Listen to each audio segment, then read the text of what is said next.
Good evening, everyone, and welcome to the continuation of our Dissipation of Glamour webinar. Oh boy, it's certainly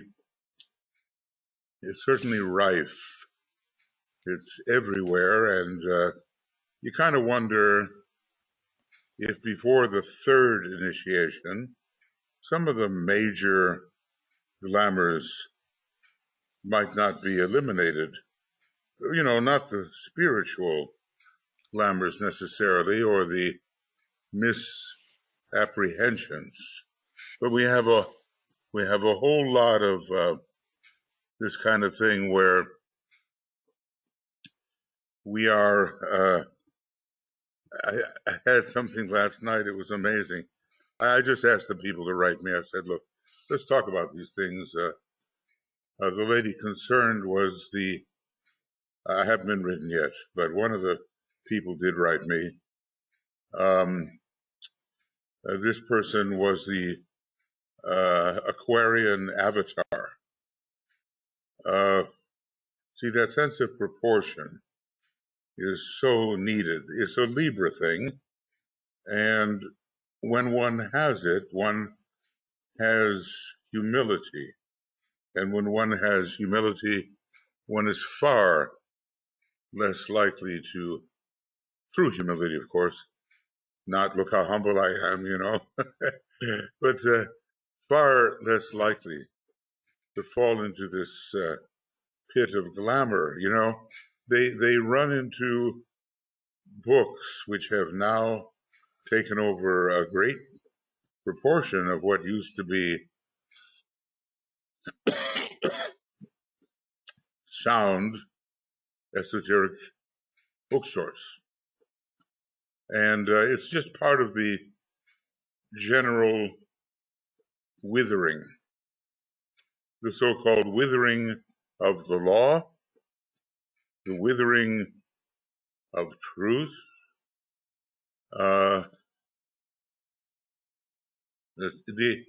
The idea behind it is that at the end of the age, whenever there is a withering of the law, I manifest myself from age to age for the salvation of those who do good and the destruction of those who do evil. So this is one of the great things about the work of the hierarchy today and about the work of the Christ. There is oh goodness, you know, we should pay a lot of attention to it. It's a post-truth era. Can you imagine such a thing? It's a post, post means later than or following. It's a post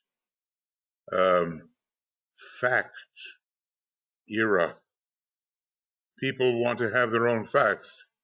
But I love what Jake Tapper, he's a columnist, he's a Pisces, I think he is, and he's very widely spread on the internet and in general on broadcast. And he says, look, you are entitled to your own opinion about anything, but you are not entitled to your own facts.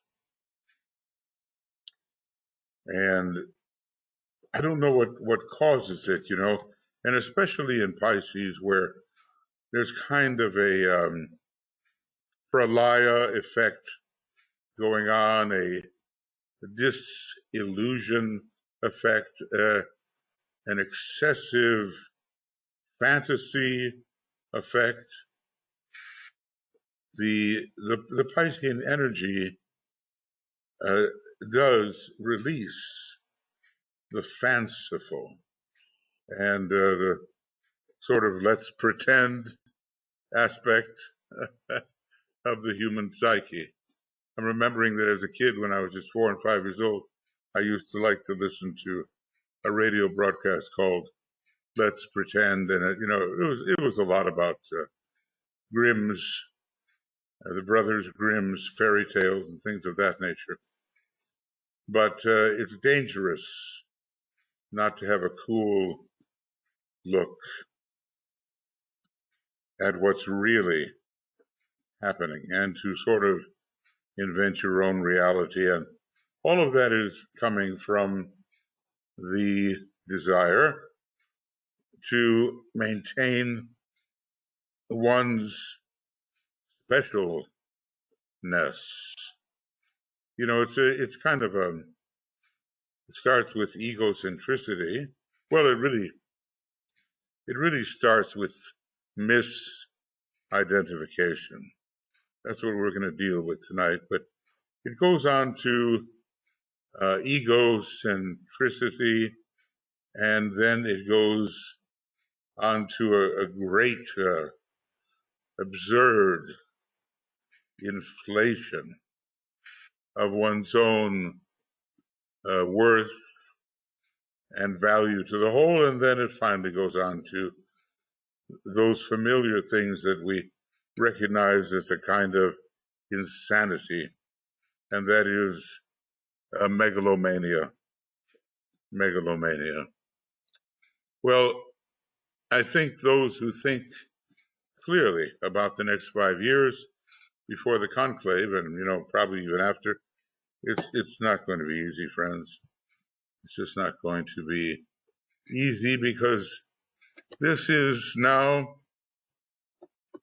kind of a last-ditch fight of the forces of evil, and it'll take a long time to kind of clear their misdeeds away from the consciousness of humanity. So, I say it to all of us, if we're brave enough and courageous enough, grab hold and let's see, what we can do. And of course, part of that, a big part, is to follow the Tibetan's instructions when he gives us these service meditations. So, just want to, glad you're here, just say that. And Michael and BL are helping us on the right-hand side. And I just want to say, welcoming to Alexandra, Alex and Anne and Antoinette and Carl and Catherine and Deborah and Heike and Joan and Jonathan. Welcome, Jonathan. Karen Gritska. Hi, Karen. And one of the two Marthas that frequents us, Martha Mickelson in Denmark. Hi. And Vera Vostinar down under. I forget whether it's New Zealand or Australia. I think it's New Zealand. Forgive me if I'm wrong.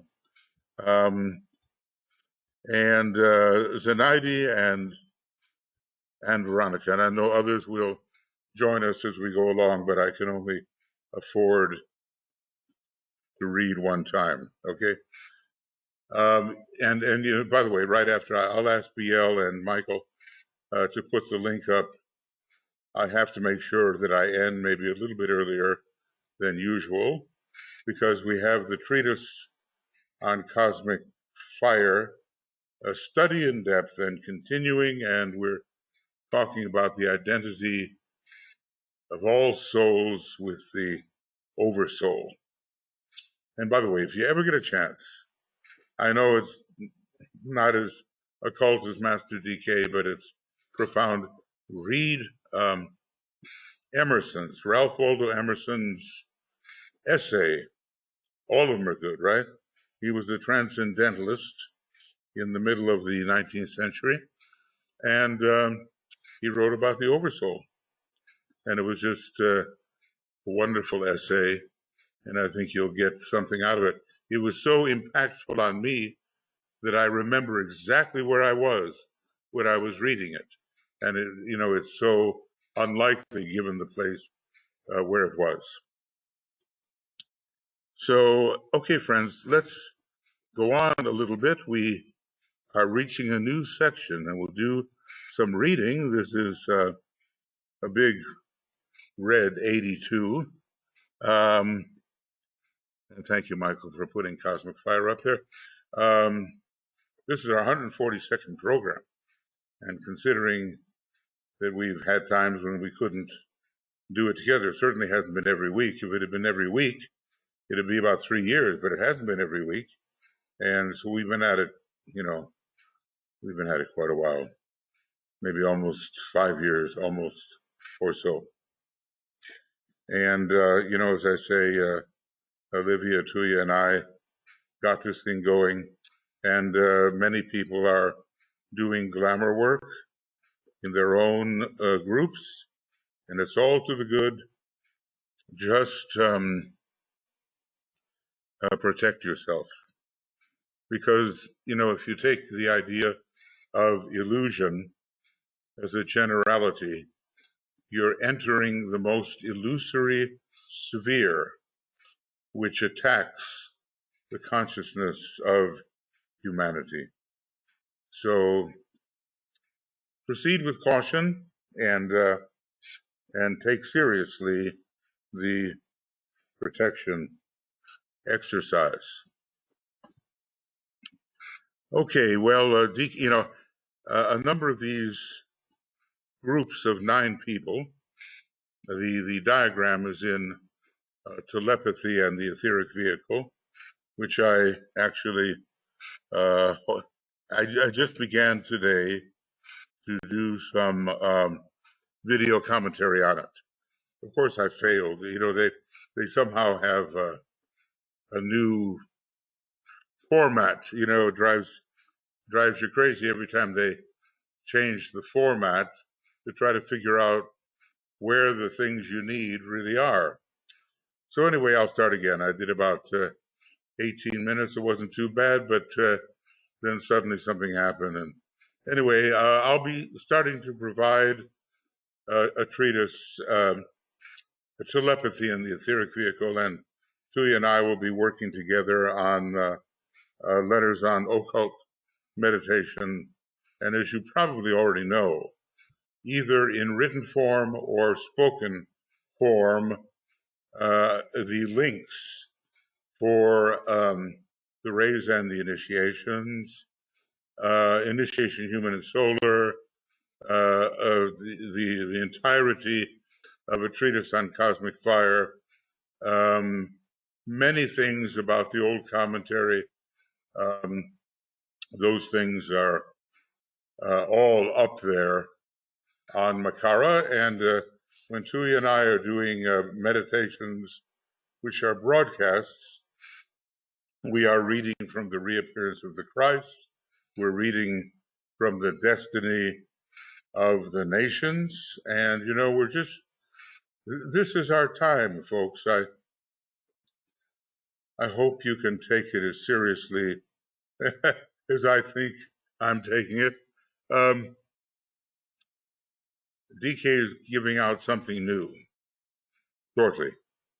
There'll be the usual competition at the threshold of people with pen in hand who say, Master DK is talking to me and this is it.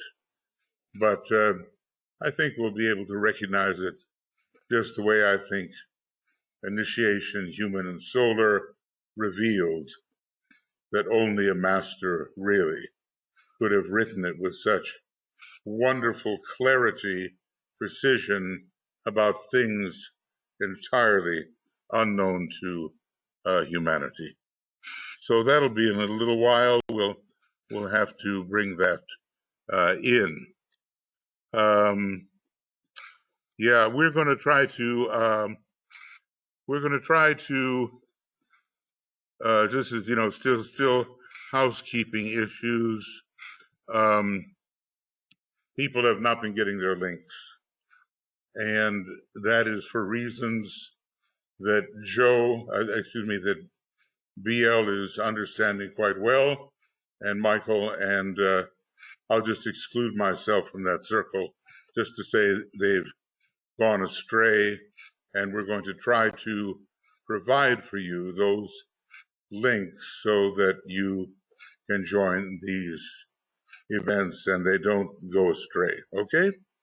Now, we'll end it here.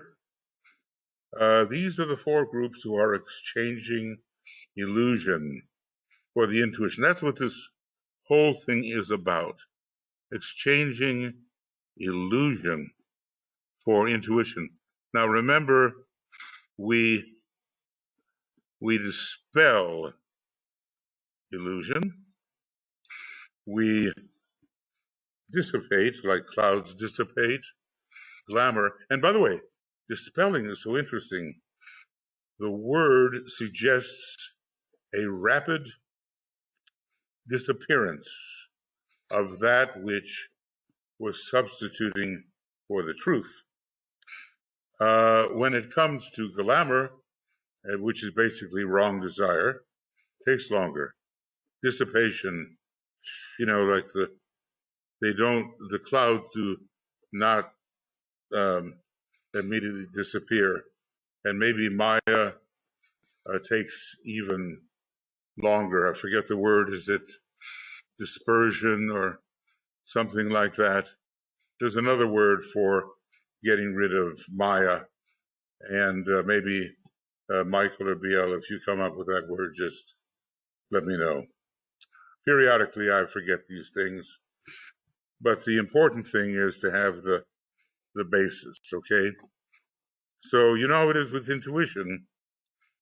Suddenly, you see. It's a dark night and you see nothing. There's a storm and the lightning flashes, and suddenly you see the outline of a city that wasn't there before. But lightning is quick, and the city disappears. Now, what we need is to plug our finger in the socket and keep that revelation coming if we can stand it. Okay. By the way, if you hear some bells and strange sort of technical sounds, it's my mouse. I'm going to try something different. The contrasts, little reading here. The contrast between glamour and illumination. Okay, illumination, we may remember from the very beginning of this book, is an aspect of the intuition. And when you have pure reason, the illumination comes. So let's see what he says.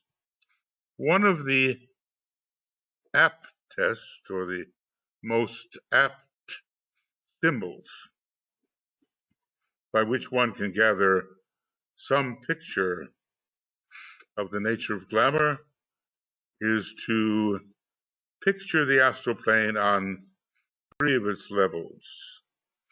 The second, third, and fourth, counting from top downwards. Wow, second, third, and fourth, counting from top downwards. That's, here we go, this. 2, 3, and 4. That's a little bit more wholesome aspect of the astral plane than the very lowest subplanes, where we're not really supposed to have anything to do with them. There should be no matter of the 7th or 6th astral subplane in our astral body. Otherwise, you're going to experience what a lot of heavy rockers experience on a bad acid trip. It's a bit the realms of hell. Anyway, on the second, third, and fourth, it's a land shrouded in a thick fog of various densities. Now, some people just love the astral plane, and it's been commented that C.W. Leadbeater, a famous theosophist and psychic, and he just loved the astral plane, but it's not all as rosy as some of the writers seem to make it. The ordinary light of the ordinary man, which is similar to the headlights of a car and their self-sufficient blaze, serve only to intensify the problem and fails to penetrate into the mist and fog. Now, have you ever tried, I know you have, to drive in heavy fog? Sometimes when you put those big lights on, it just comes right back at you, and you understand even less any kind of clear road ahead. So they devised something called fog lights or fog lamps, much lower in intensity, and allowing us somehow to creep our way through the density of fog rather than be completely overwhelmed by it. So penetrate the mist and fog. It simply throws it into relief, those ordinary lights, so that its destiny and its deterring effects become more apparent, even more apparent. So we have to learn what kind of beams of light to use to make our way through the glamour. And if any one of us has the glamour that we are rid of glamour, just be careful, because all kinds of glamours await us, including cosmic glamour, one fine day. But it's true that the majority of glamours will be dissipated by the time of the third initiation, and then illusion will be the problem. Okay, and even before that, illusion can be the problem. So anyway, more stops you, more deterring effect. The deterring effect becomes even more apparent, and I suppose, you can look into your life as you always should for the deterring effect of that, distortion we call glamour. I guess you have to be careful of falling into your anecdotage, as they say, but I still remember that when I was a kid, I went into the fun house, and maybe you did too, and you see these curvy mirrors. A real mirror, you might get a semblance of what you look like to other people, but under the influence of that kind of wave motion, differently placed, your body form looks very distorted indeed.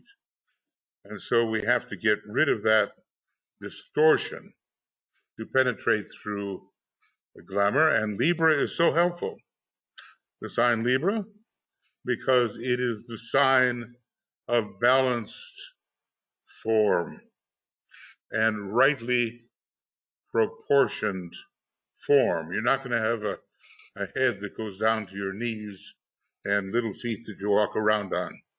So it's hard for us to believe that we actually do see the world in such a distorted form, because we're just used to seeing it that way.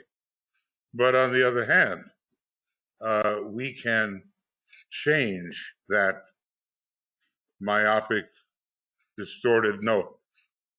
stigmatized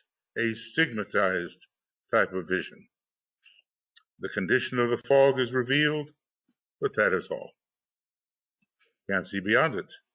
And we must see the truth beyond the fog. And I hope when you do your meditation, you dissipate those fogs so that something new, something more akin to what the sun, symbolically, S-U-N, reveals, appears to you.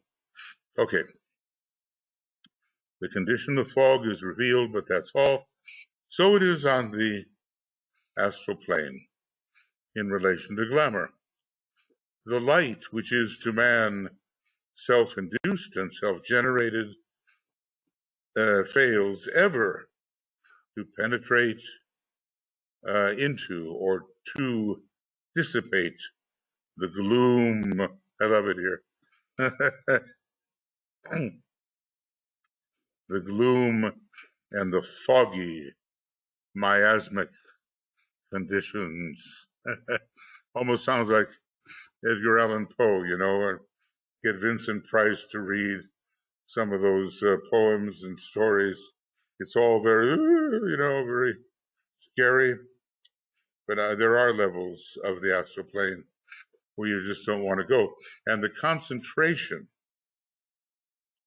of planetary evil especially, but maybe some cosmic evil, is found on the astral plane. And, PK is not going to talk about where to go looking for it. It's called Mara Kara, the place of Mara. Well, right away with the word Mara, you get the sense of danger and damage, and the word Kara means place. So this is that place where that very heroic disciple, Madame Roerich, you just wonder how she did it. She kind of marched right into the meeting of those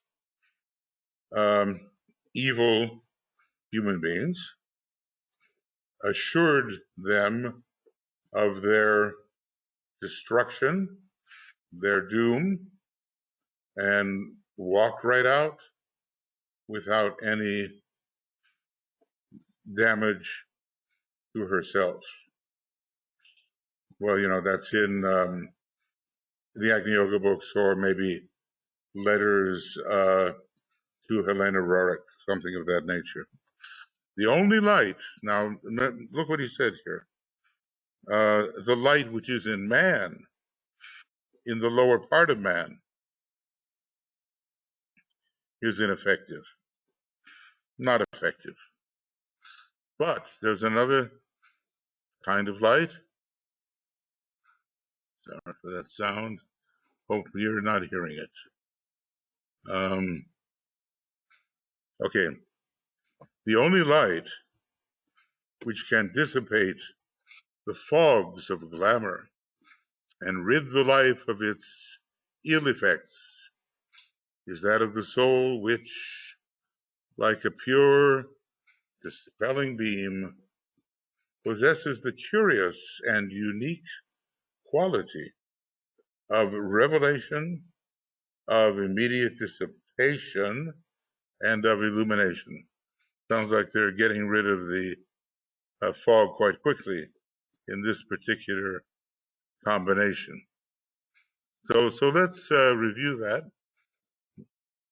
It is soul light, the real you. I mean, over here, I'll just say it, if all of this drops away, your physical body, your emotional body, your lower mental body, you are left in a field which is symbolized by that egoic lotus. That's your place.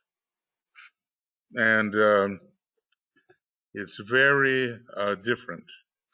What you see is very different from the kind of blinding that goes on in the ordinary world.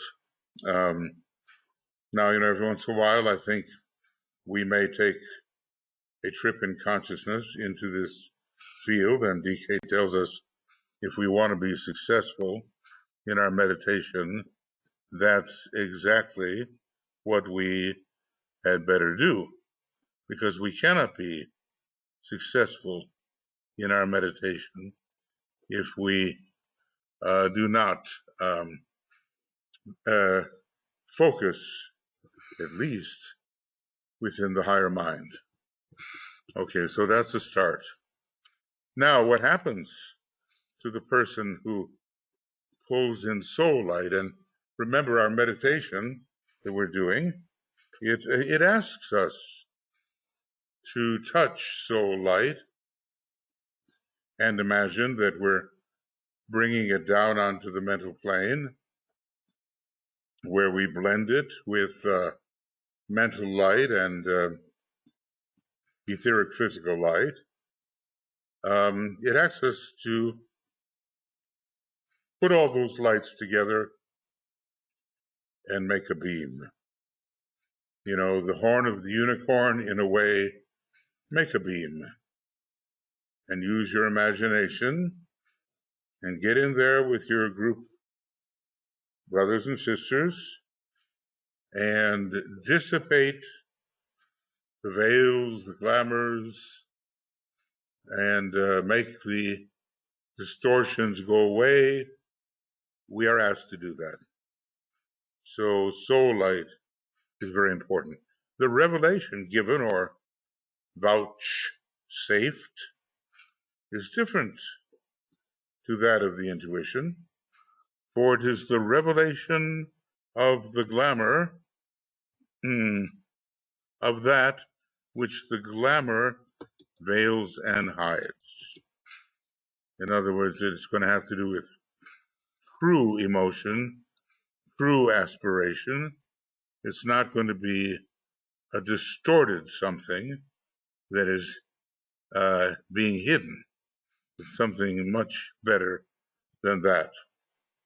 The revelation given to us, if we can just use the soul light, will not only reveal but dissipate and illumine that which lies behind the distortions. Now, it just takes a long time to get people, you and I, to realize that we have any kind of distortion whatsoever.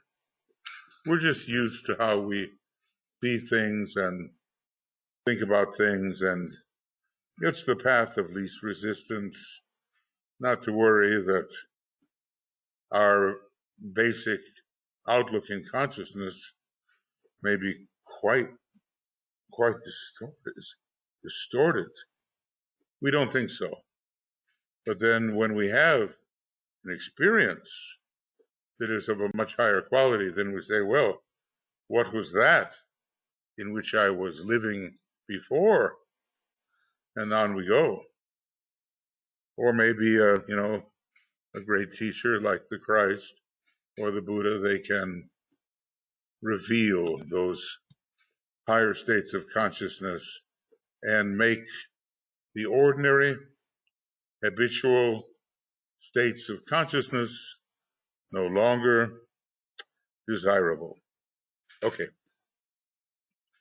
So it's the revelation of that which the glamour veils and hides, which is a revelation unique to the astral plane and conditioned by its laws. Now, probably there's a lot more study that has to go into what he really means there. There's all kinds of ways that looking at truth, which are not distorted ways, and which are part of a composite of different perspectives. There is the etheric way of looking.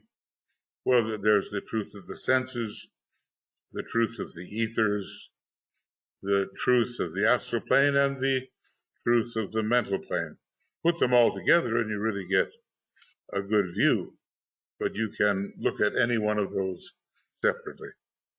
This particular utilization of soul light takes the form of a focused concentration of the light emanating from the soul via the mind upon the state of glamour, particular or specific, or general and worldwide, so that the nature of the glamour is revealed.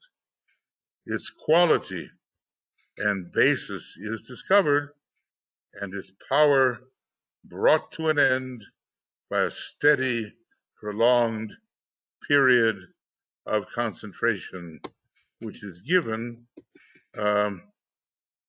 given to the dispelling of the condition. Now, this is a very somehow important sentence. Let's see what color to use, huh? That'll do. This particular utilization of soul light takes the form, as we do in our meditation, which will follow up shortly, of a focused concentration of the light. Think of that, emanating from the soul via the mind. We're bringing soul light down onto the level of the lower mind, and we are concentrating that soul light into a beam along with two other types of light. So focused concentration of light upon the state of glamour, particular or specific, or general and worldwide, both have to be considered, so that the nature of the glamour is revealed. Its quality and basis is discovered, and its power is brought to an end by a steady, prolonged, notice that word, this is not a cakewalk, this is quick, it is not quick over time. Excuse me.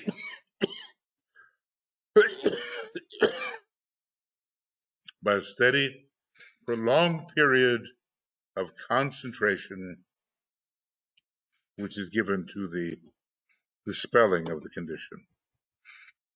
Okay? So I think we're at a point where we can go on next week with this. He says in our next section, we will deal in detail with the technique of this scientific use of the light. That's actually what we're doing in our glamour meditations. We're not using the technique of indifference and or this more advanced technique of the presence. We're not using either of those. We're using the technique in the middle.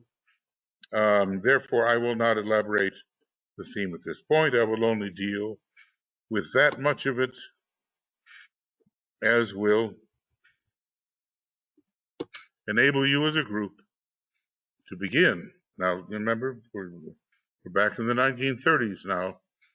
Your long-awaited work upon the problem of dispelling the present world glamour, at least in some of its aspects. So, DK is not being overly presumptuous here. He knows there are things that a well-trained group can do and things that have to be left to higher beings such as the masters. I am not defining glamour in this place or giving you instances of its activity, as I did in the case of illusion, and its contrasting correspondence, the intuition, because I covered the ground very thoroughly in the section immediately preceding. And you have only to refer to that section to read all that I am prepared to give you at this time. Okay. You see, what I'm doing is making sure, since we do have another webinar coming right up, I'm not going too far in this, but far enough for us to get some ideas about the significance of it all. Wow, there is illumination defined. I think I'm going to do it. I will, however, briefly define illumination, asking you to bear in mind that we are not here dealing with the illumination which reveals reality, or the nature of the soul, or the nature of the soul, or which makes clear to your vision the kingdom of the soul, but with that form of illumination, which is to throw down by the soul into the world of the astral plane. It is thrown down into the astral plane. This involves the conscious use of light and its employment, first of all as a searchlight, that's the sort of the ray 2 aspect of it, scanning the astral horizon and localizing the glamour which is causing the trouble. And secondly, as a focused distribution of light turned with intention upon that area of the astral plane wherein it is proposed that some effort be made to dissipate the fog and the mist which are there concentrated. Okay, well, maybe we'll see if we repeat that. It's well worth it, and we're finishing here, and this is reading number 82, and I think it's page whatever it is. How did I? We're on to 140 now. Okay, 140. Yeah. It was the number of the webinar which was confusing me. I see the problem. Okay, so this is reading 82, and then I'll just put here. See, Michael's keeping me on the straight and narrow path here. Page 140. I think I need a computer cat because this mouse is just about at it. Okay, reading number 83, and it's going to be on page 140, and it's going to be on the 15th. Just that, wait a second, 14th. And it'll probably be in the morning because it'll be a morning week. Okay, right. So now, like I say, we have some time, but not a lot, because of the upcoming webinar on cosmic fire. You understand that we keep alternating the times at which we give these. Now, the present time is, well, it's looking at Greenwich Mean Time, which is now London time, as 6 o'clock GMT. And later, we'll be looking at 5 o'clock GMT once the time change occurs again.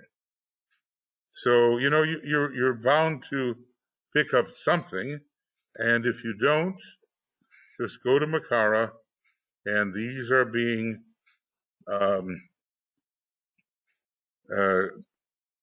stripped of the um, proprietary programs that prevent you from seeing it on any program, any computer, and they'll be there, and maybe a little blurb about what they're all about will be there too, depending on how much time we all have. Everybody on this communications team is quite overworked, you know. So anyway, you'll get the idea. Okay, so before we begin our meditation, just want to open the floor to anybody that wants to either speak or write about these esoteric matters.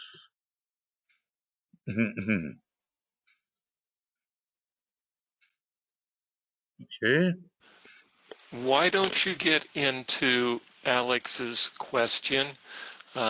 Did you say you were going to begin working on commentaries on telepathy and the etheric vehicle, or is there already? No. What there is, I used to, when I worked at the Lucis Trust, read the books. Not as many as I wanted to, but the lady from South Africa did a great job. Her name is Lynn Caridi, and it was a long time ago. Then in the 1970s, I continued working on the books, but just to read them as they were. Namely, I've done both the discipleship books and I've done esoteric astrology, word for word, and probably something else. I don't know, Labors of Hercules, I'm not sure. I probably did another book somewhere in there, but this is entirely different. This is my own point of view when reading the words of the Tibetan. Now, it's going to be just like I've done this for astrology already and other books. And the astrology book is a long book, 600 and some odd pages, but I went word for word, line by line, paragraph by paragraph, and I offered ways of bringing the knowledge there presented together and into relation with other fragments of knowledge. And so it's very different from just reading the book. And it takes longer too. Meanwhile, I do read the book, but then offer a commentary for those who are patient. I talked to a lady, my God, she listened to the whole esoteric astrology book. And I said, well, that's pretty good. That's about 160 programs or something, and some of them are 5 hours long. So you did very well. And I hope she got something out of it. Now, am I missing anything there, Alex, that I should be dealing with? Yeah, thank you, Karen, by the way. Devitalization of Maya. That's it. So dispelling of illusion, dissipation of glamour, devitalization of Maya. That's the one. Okay, good.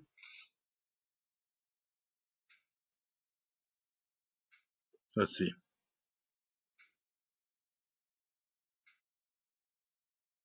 Right. So that's my plan, Alex. And if everything worked the way I would have it work, which, I would do all the books. But right now I'm just trying to focus on the most important, and heavy inroads have been made into Raisin, the initiations complete, Cosmic Fire complete, Initiation Human and Solar complete, Dyna 1 and Dyna 2 complete. But that is there's still a few things there that need to be done, but they are complete in the reading. I'm making my way slowly, plus the books that I've written myself on the egoic lotus, which is a long book. It's all video commentary, and on the monad. And I keep on, changing my view on the monad, but there's enough there to be of value to the true seeker of monadic meaning and monadic quality, and trying to tie it all together for everybody so that the next step forward can be understood, better understood. Okay, what else, Michael?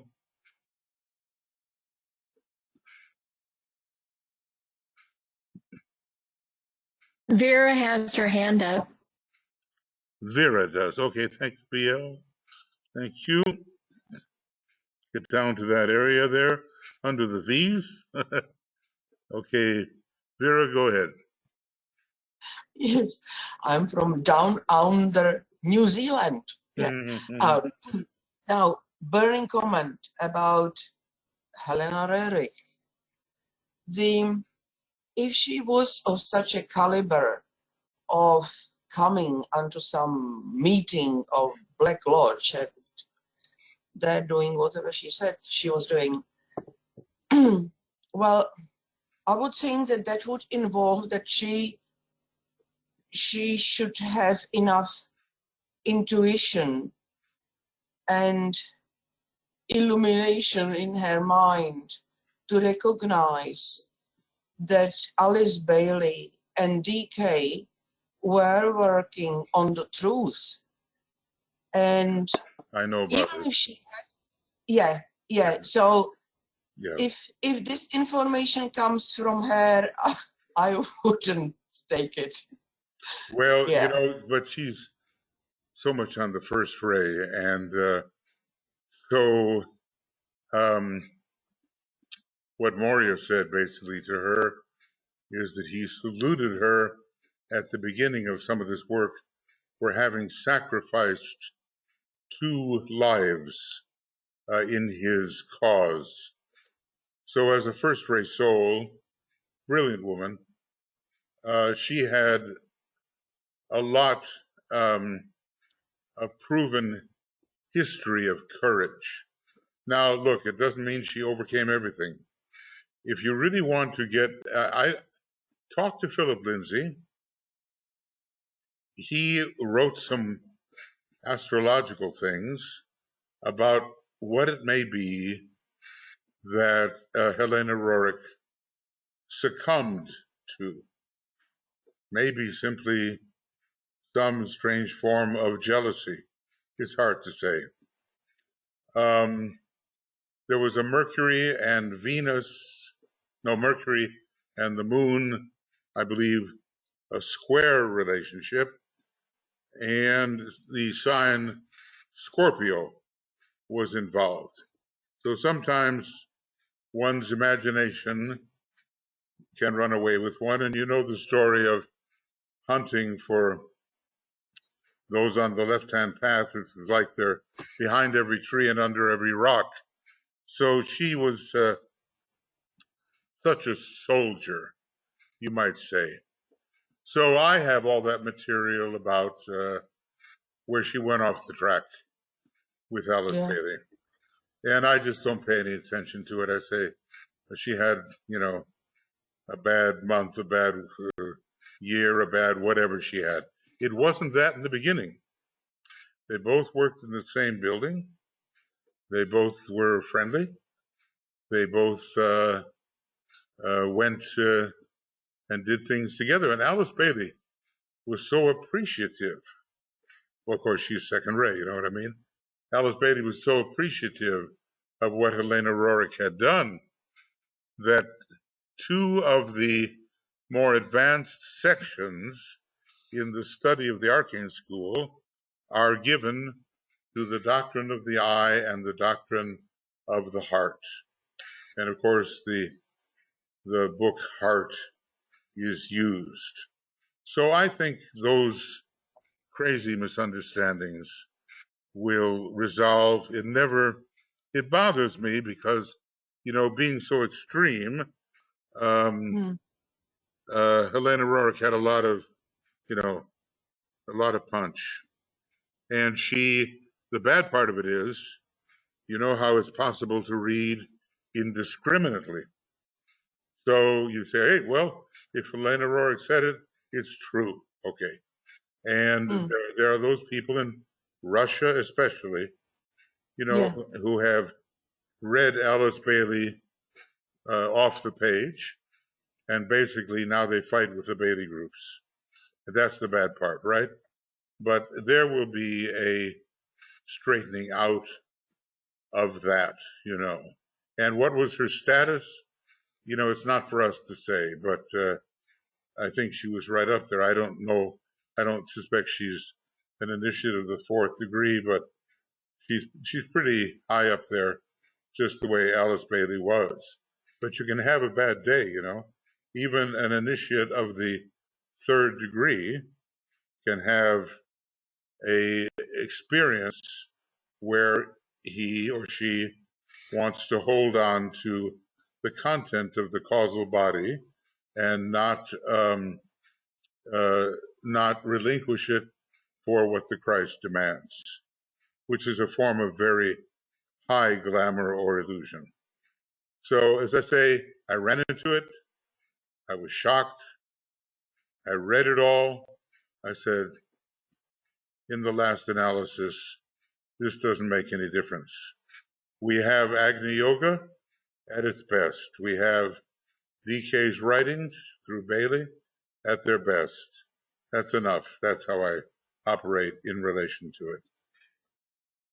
Yeah, thank you. It's helpful. Yeah, thanks. Yeah.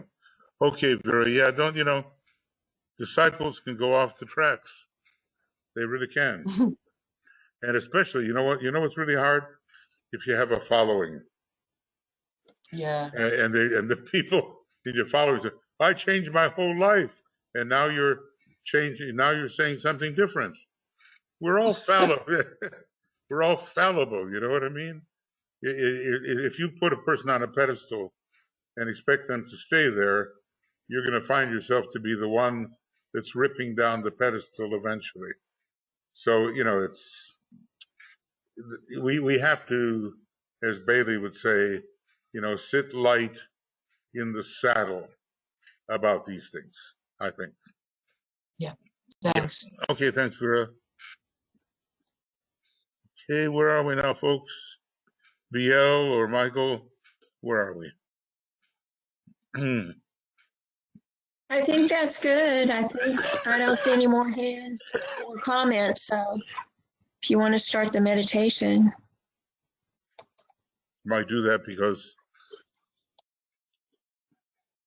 if I'll just ask in general. The theme tonight, at least it's night here, just sometimes to just remind us of what it's all about, that the revelation of truth, which occurs on the astral plane, is going to be different from the total illumination of the mind, which we call intuition, but eventually clearing the astral body, really clearing it, is like the sun coming out. And it will be a big help in understanding what the intuition has to reveal: harmony, love, wisdom, illumination, pure reason, and finally, intuition. In intuition, he's done a brilliant job in just a few paragraphs at the very beginning of this book. And I always go back to it. I always go back to the beginning of this book, where he explains something very important about the distinctions between intellect and wisdom and the illumination and inclusive love, very big love, which we have to have. Intuition has a number of parts, but what's missing from intuition, because there's been a progression beyond intuition, beyond normal thought, is we don't have to cogitate. It's like it's running some kind of machine with a crank. You don't have to do that, because in Moria's words, you get great knowledge. You just know. Now the masters operate this way. They don't have to turn the crank, and so do even higher initiates. They're getting that idea. And so may we, if and when we clear our consciousness of preoccupation with the normal veils of illusion, of glamour, we want something, but it's the wrong thing to want. And we don't even know why we want it. And Tuya was telling me the other day that people in the Hitler youth movement who were so impassioned by the sixth ray. One of my friends told me, says, look, Nazism was not just a political movement, it was a religion. And this lady said, when interviewed, and she was an older woman, I don't know what came over us. I think back and I don't know. Something came over us. Well, that's how glamour is. Remember about Germany, and DK writes about this. It may have that powerful Aries soul, just like India, but it's got a Pisces personality. And he talked about the negativity and the impressionability of the German psyche because of that Pisces. But of course, he really doesn't leave out the glorious music that Germany has produced. Bach, Beethoven, and Brahms, the three great Bs. How terrible it would be if the fourth ray soul of Germany, working through Pisces and Aries, I suppose, had not had the opportunity to express itself. What a gift to the world. So anyway, he in different places, he's covered the things that he's indicating here. And soul light is needed. And the astral plane is not filled with light. If it has light, it has what the Germans call Irrlicht. It's the will-o'-the-wisp light. It's the swamp light. It's the light that leads you astray. So that is the kind of light that it's dangerous to follow. That's found on the swamps of the astral plane. Don't forget, when you go to fight your Hydra, where does that Hydra live? Different for everybody, but it lives in a swamp. And that's where the will-o'-the-wisp or the Irrlicht finds its manifestation.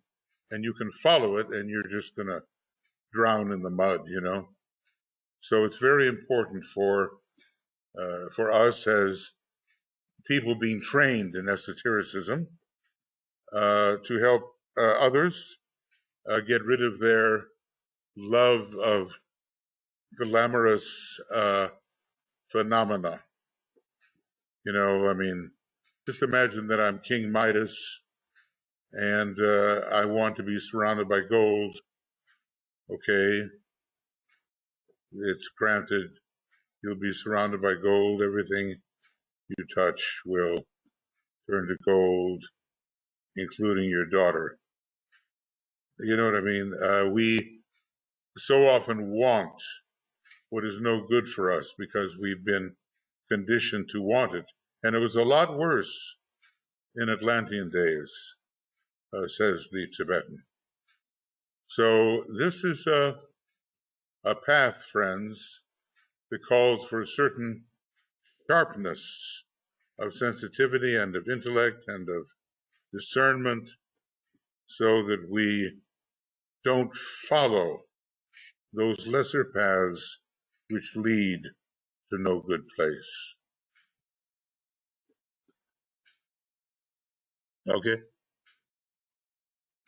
Is it okay? Anything else? Alex has her hand up.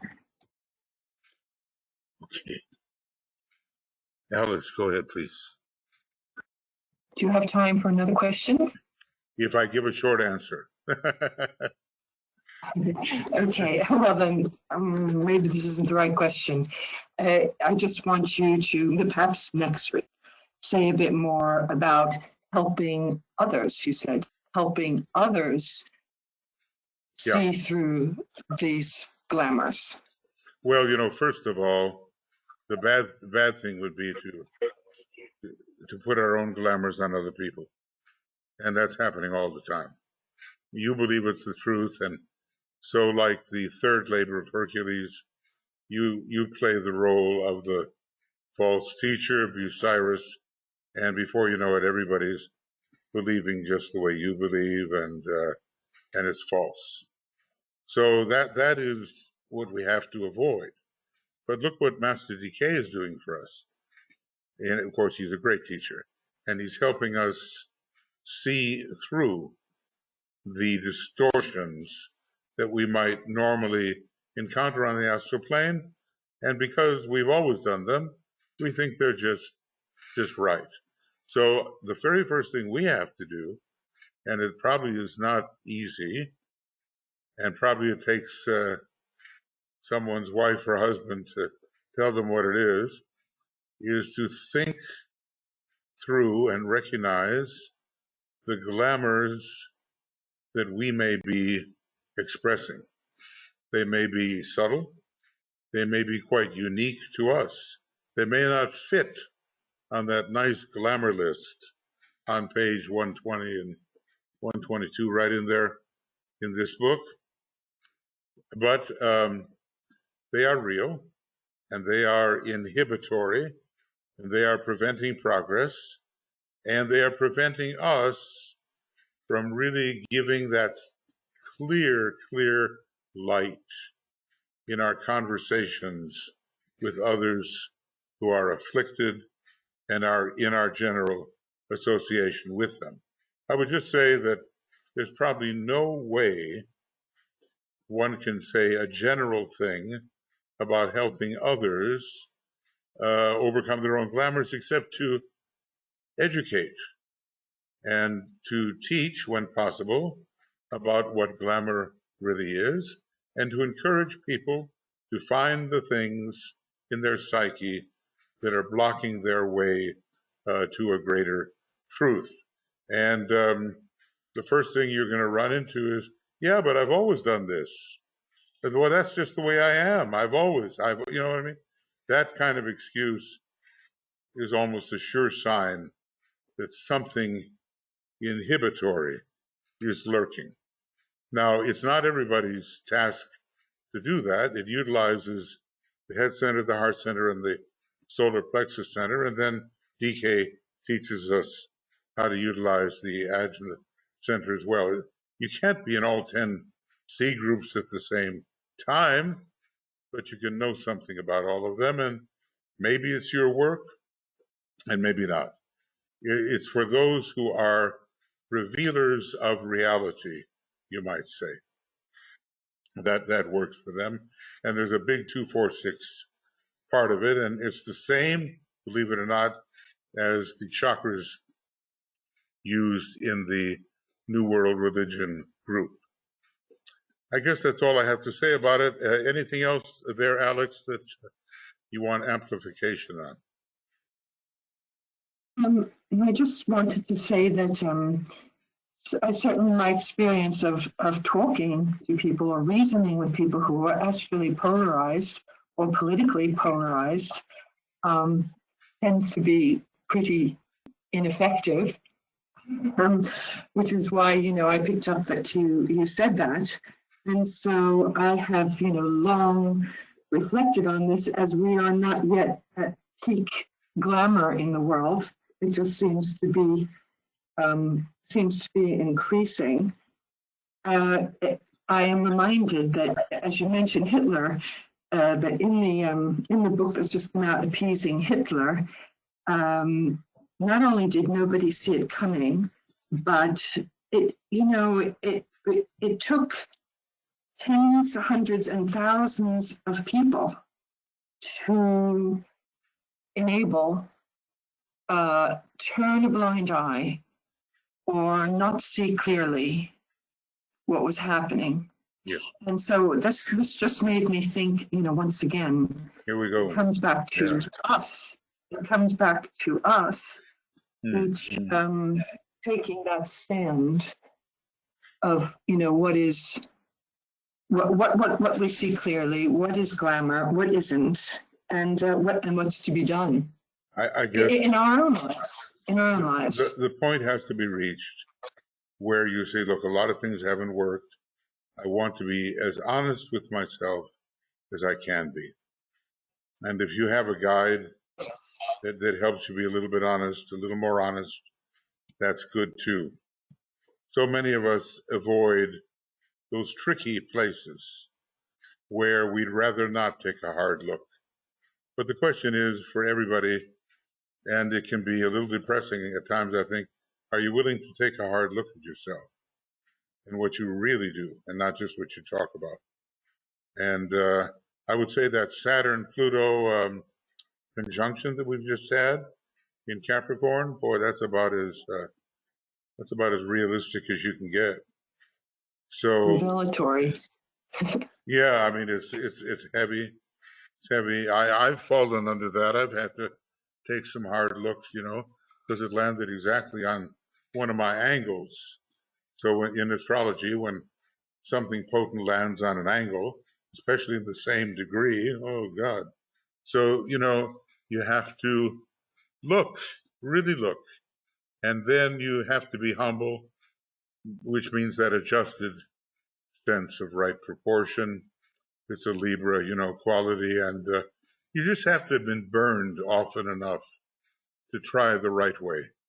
And a lot of people, including the larger mass of people, you would think, my gosh, we've had a couple of world wars. Haven't they been burned enough? But let's see. Let's see. Thank you. Thank you. Thank you, Thank you. Alex. Okay, friends. Now, since we have to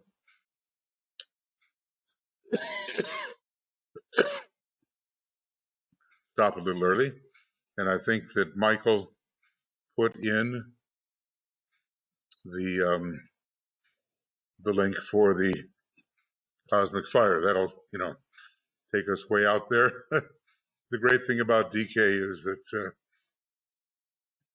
he writes about the greater cosmos and the cosmic laws and the universe, and with his help to Blavatsky, the universe and beyond, and at the same time psychologically he's just right there where all of us have to make our decisions and improve the quality of our life. I just say, in esotericism, the soul is the quality of life, we're told, and there's really no place for anybody that doesn't want to improve the quality of his or her life so that that the quality of life can be improved for others. So think about that. That's what we're doing. I know that I offer one course, it's kind of internet, which is in a way beyond quality because it's all about being. But the practical part is to improve the quality of life. Michael, Michael. it's a quarter after the hour, so perhaps we should get into the meditation. Yes, I had every good intention on the road to perdition to do that. Okay. By the way, very disturbing movie if you ever want to go see The Road to Perdition with Tom Hanks. Oh, what a performance. I can't get the artist out of me, you know. I used to be an opera director, and that fourth ray just keeps going along. So let's see, glamour, glamour, glamour. And there we go. Misidentification is our glamour for the evening.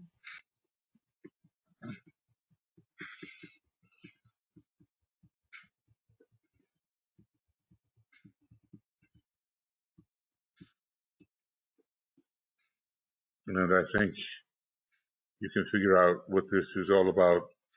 It's thinking that you are something which you are not.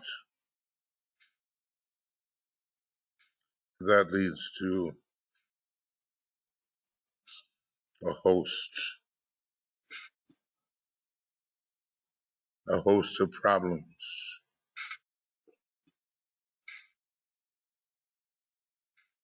Yeah, and there's I see a couple of things I haven't dealt with, and I think that's right, Jonathan.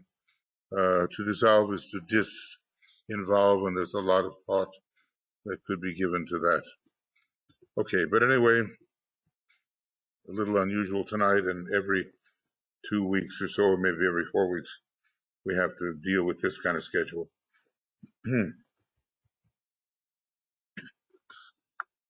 So let's just have silence among us. Maybe some 20, 21 of us. Just silence.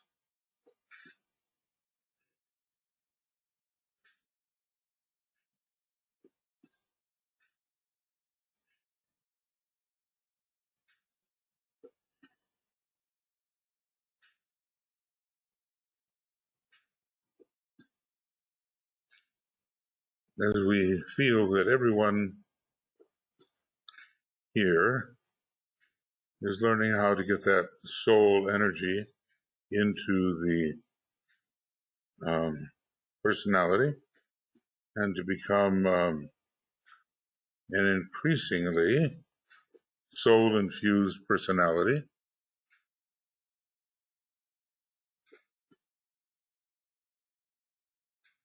So that sense of group being together,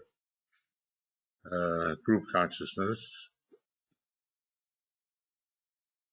quite strong. We overcome time, we overcome space, and we work together. We protect ourselves too. Remember this long arm cross, and then from eye to eye, left eye to right eye. It's the method of protection in this. Well, you know, you fall victim to glamour, you wake up on the other side, chastened. So we imagine we're tracing the light, and that in front of the group, a big cross of protection is created. As a soul, I work in light, and darkness cannot touch me. I take my stand within the light, I work, and from that point, I never move.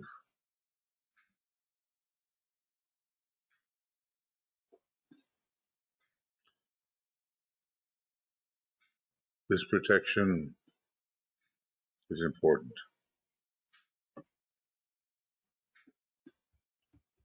Then we take the three types of light, which is the vital light of matter, and the light of the normal mind, and then the light of soul mind. First we raise imaginatively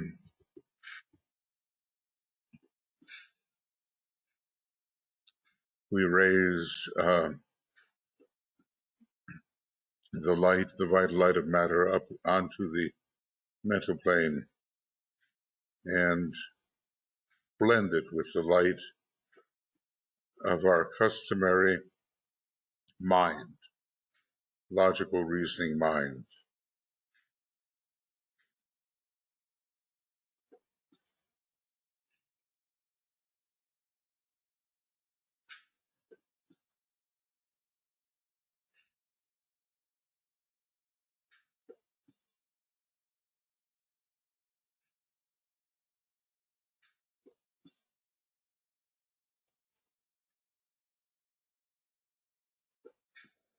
And then we visualize soul light, maybe as if above the head, try to feel its quality.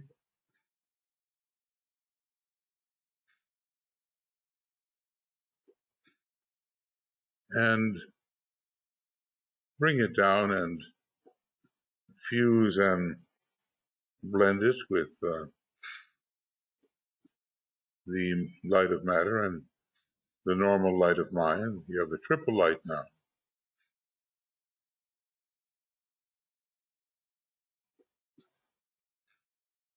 It's strong, it's clear, and it's esoterically effective.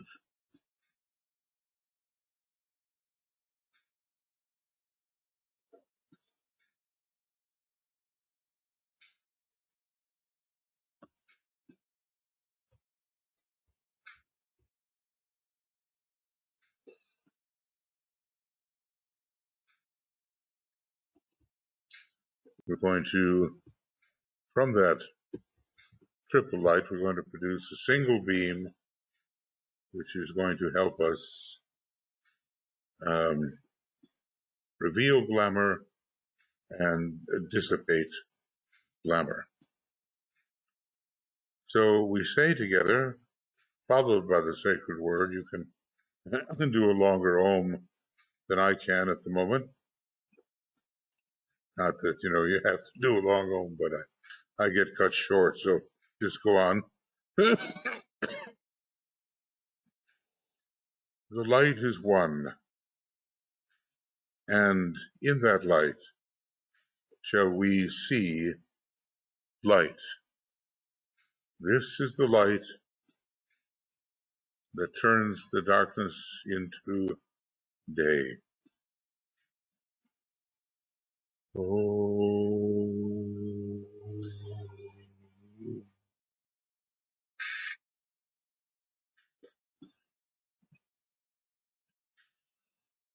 Oh.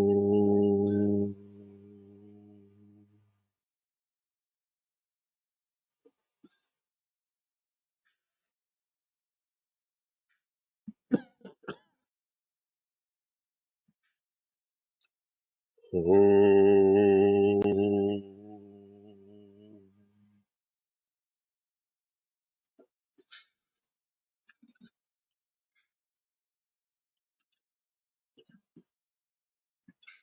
Then we'll use the formula,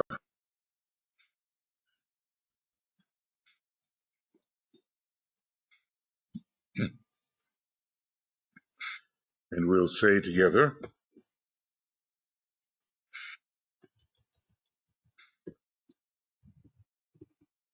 radiance are we and power. We stand forever with our hands stretched out, linking the heavens and the earth. The inner world of meaning and the subtle world of glamour.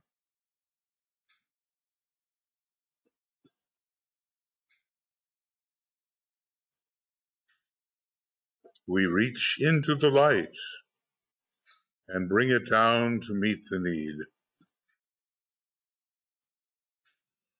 We reach into the silent place and bring from thence the gift of understanding.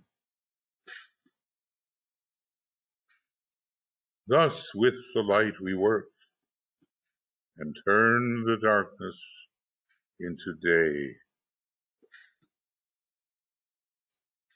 So that searchlight is activated and it's turned individual beam combining to the group beam onto the astral plane, the sentient plane, the plane which in a way mirrors the physical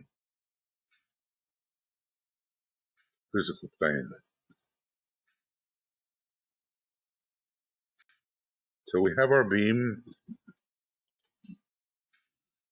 whether it comes out of the center or higher. This is a disputed matter, but the forehead in general.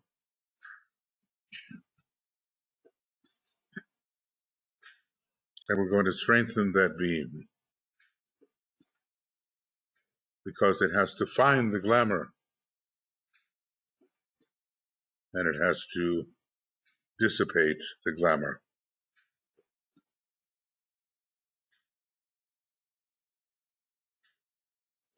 So we invoke the spiritual will from the atmic plane through the jewel and the lotus, through the sacrifice petals and those petals which emphasize sacrifice.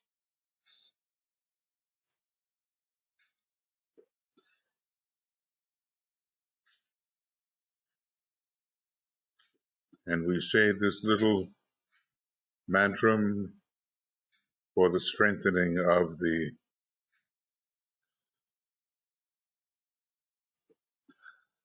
being.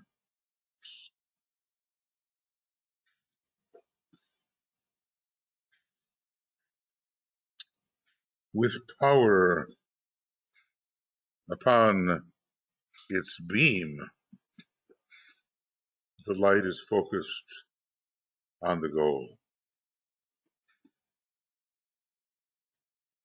That goal to dissipate the glamour of wrong identification, misidentification,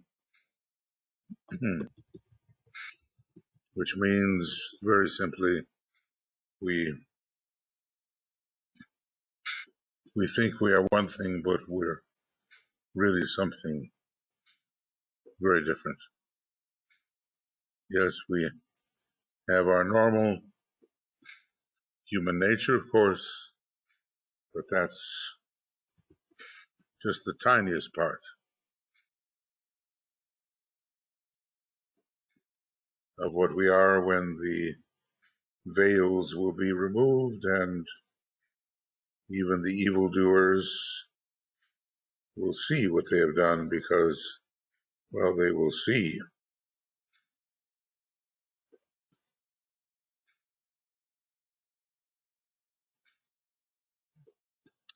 Someone who has broken the law, spiritual law, can still turn towards the good law. Look at the great saint of Tibet, Milarepa. From a destructive past in which even murder was involved to become the great saint, sacrificing so much for the Tibetan people. So anything's possible.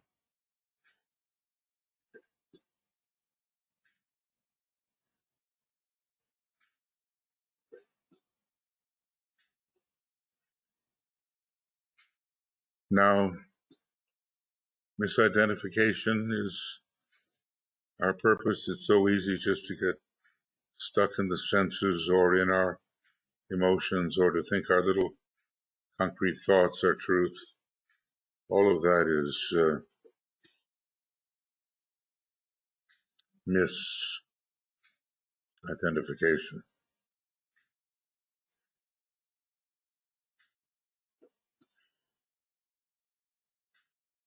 And we'll use these words of power and then go into our complete silence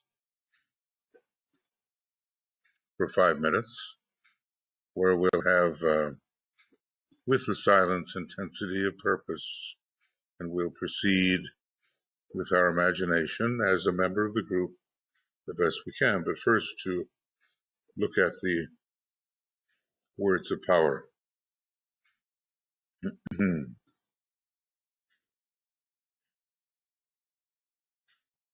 The power of our united light prevents the appearance of the glamour of misidentification.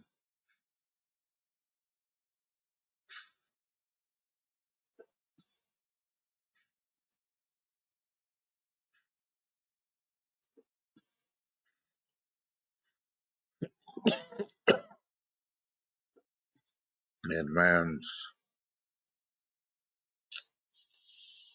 consciousness will not be so bounded, so circumscribed to be able to slip in and out and beyond the usual boundaries, the usual rings past not.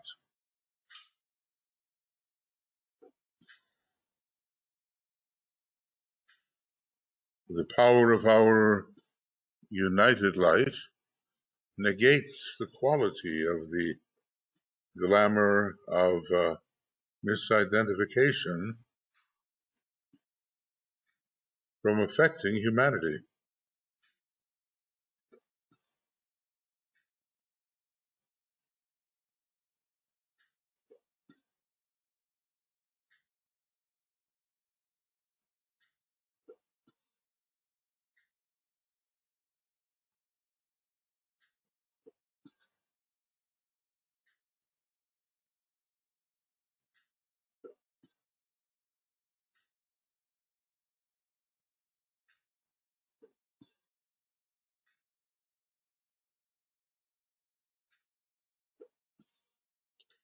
And man will think far more broadly about his nature, discovering himself to be a soul, to be a monad, and beyond. A narrow self-conception is the cause of many grievances.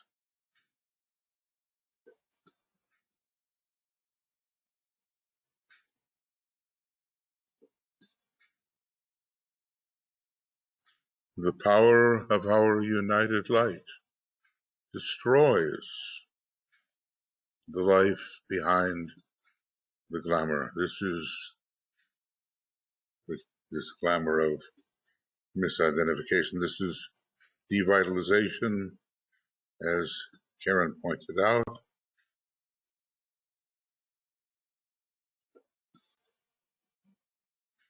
The vitality drops away and the glamour just doesn't have what it takes to start controlling the consciousness. So you can reference these three as we have our intensity of purpose to discover, to rid the astral plane of these real problems. Alice Bailey, the Tibetan, considered them really serious problems. So I'll We'll go into the silence 5 minutes then to work the way you want to work.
So this is a task individually and in group form.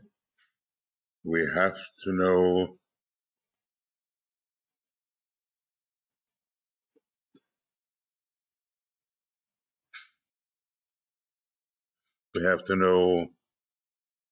who we really are.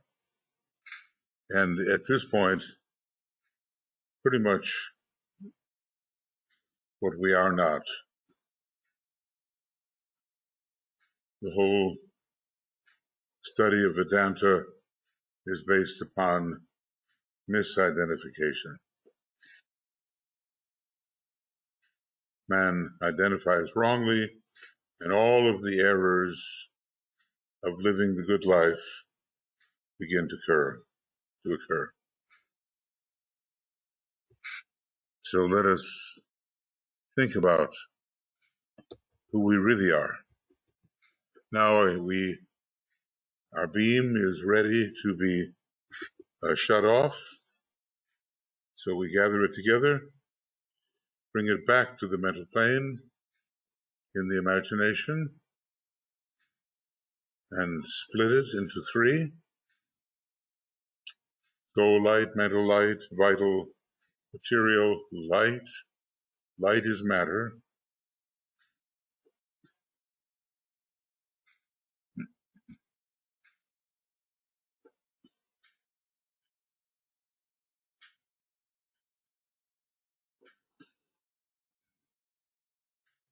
And we sound the Om 3 times, realizing that at least a little something has been done to improve conditions in these three lower worlds so beset by glamour, illusion, and Maya.